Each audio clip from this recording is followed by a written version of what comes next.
primer video de varios que se van a subir a lo largo de estas vacaciones para contextualizar un poco lo que es la materia de derecho mercantil.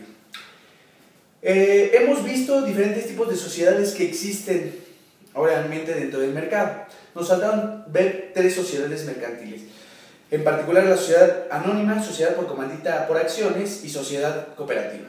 Esta sociedad, a diferencia de las demás, tiene una característica muy especial de lo que habíamos visto anteriormente.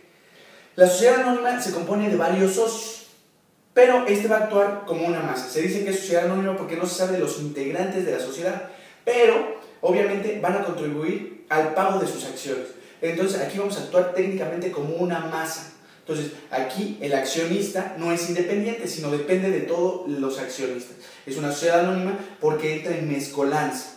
Entonces no vamos a desintegrar a todos los accionistas, sino aquí todos los accionistas pertenecen a una sola masa y responden de manera general a esa acción. Después tenemos la sociedad comandita por acciones. Esta sociedad de comandita por acciones también es una figura muy especial, porque aquí podemos tener varios socios o podemos tener uno solo. Dentro de este desarrollo responden de manera subsidiaria, es decir, responden de manera como masa a cualquier accionista que contraiga una deuda. Por lo tanto, si es uno solo, pues obviamente este mismo accionista va a responder por la misma obligación con la que contrajo. Y si otro accionista dentro de esta misma sociedad contrae, este accionista entra subsidiariamente al rescate de este. Esta actúa de manera muy general, actúa también como masa, pero la diferencia aquí es que sí responden de manera a sus acciones subsidiariamente y solidariamente, pero puede ser nada más un accionista o pueden ser varios accionistas. Y por último tenemos la sociedad cooperativa. Esta sociedad cooperativa está integrada por la clase trabajadora. Elimina los intermediarios, es decir, técnicamente todos los accionistas o todas las personas son los trabajadores. Toda la empresa son los trabajadores, perdón. Da una igualdad de derechos y obligaciones a todos, da un mejoramiento social esta sociedad. ¿Y qué trata de decir con un mejoramiento social? Un mejoramiento de los socios, es decir, trata de impulsar de manera genérica a toda la empresa. Y no tiene fines de lucro. ¿Qué trato de decir cuando digo no tiene fines de lucro? Pues bueno, que la sociedad, todas las ganancias que tenga la sociedad va a ser para el mejoramiento de la misma empresa, va a impulsar al trabajador. En algunas empresas está la repartición del PTU, que son las ganancias que ha tenido la empresa.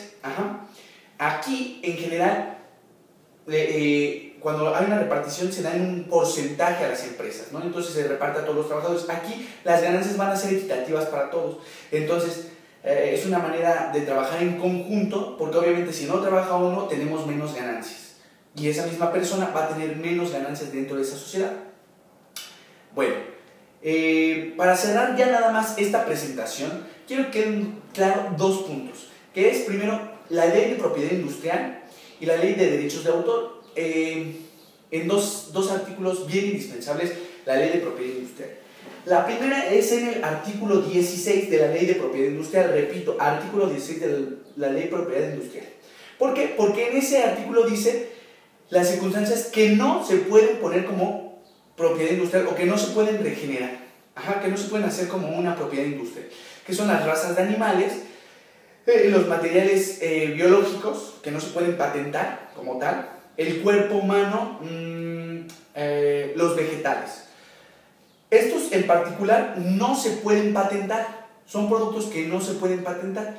Entonces, en el artículo 16 aclara eso. Es importante que ustedes lo sepan para saber qué es lo que se puede hacer patente y lo que no se puede hacer patente.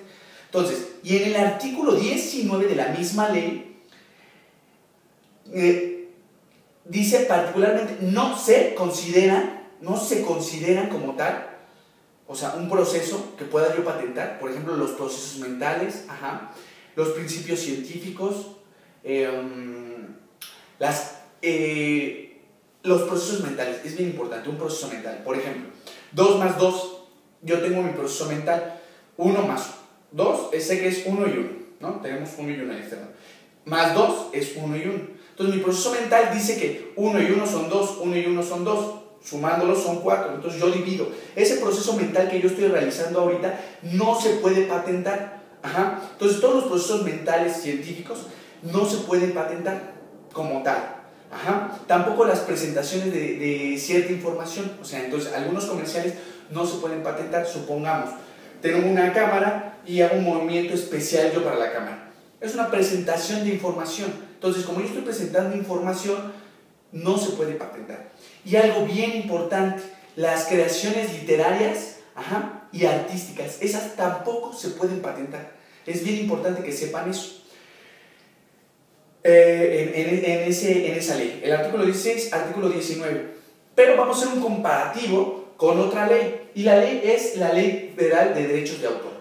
En su artículo 13, y este lo voy a leer, dice: los derechos de autor a que refiere esta ley se reconocen respecto a las obras de la siguiente rama: literaria, musical, con o sin letra, dramática, danza, pictórica o de dibujo, escultórica y artística, plástica, y caricaturas, arquitectónicas, cinematográficas, programas de radio y televisión, programas de cómputo, fotografía, obras de arte aplicado que incluyen el diseño gráfico o textil. Es decir, todas estas podemos tenerlas en la Ley Federal de Derechos de Autor. Todo esto lo podemos inscribir, es decir, para que sean de nosotros.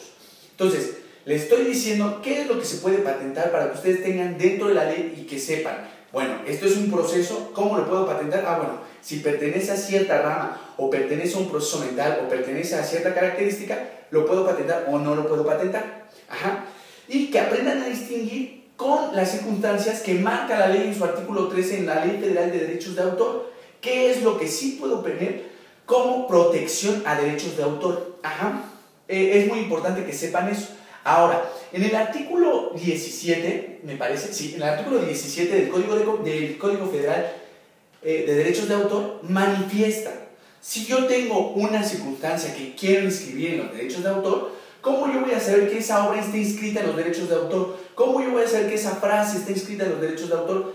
En el artículo 17 de la Ley Federal de Derechos de Autor, dice: las obras protegidas por esta ley que se publiquen deberán ostentar la expresión derechos reservados o su abreviatura DR, seguido del símbolo C. Ajá. Ahora sí, ya nada más para concluir, que quede claro las dos circunstancias. Cuando hablamos de derechos de autor, va a quedar el registro con la C, o derechos de autor o derechos reservados. Eso es lo que marca la ley. Y en la ley de propiedad industrial va a quedar autentificado todas las marcas con dos símbolos. Primero es con el TM, que significa Trade Marker, y la otra es con R, que quiere decir registro. Cuando ya nosotros tenemos el registro, estamos registrando una marca, es decir, dividámoslo. Recordemos que Ley Federal de Derechos de Autor es la C, y cuando estamos hablando de Ley de Propiedad Industrial estamos hablando de la R, cuando estamos registrando una marca. Por mi parte es todo, muchas gracias, síganse divirtiendo en sus vacaciones.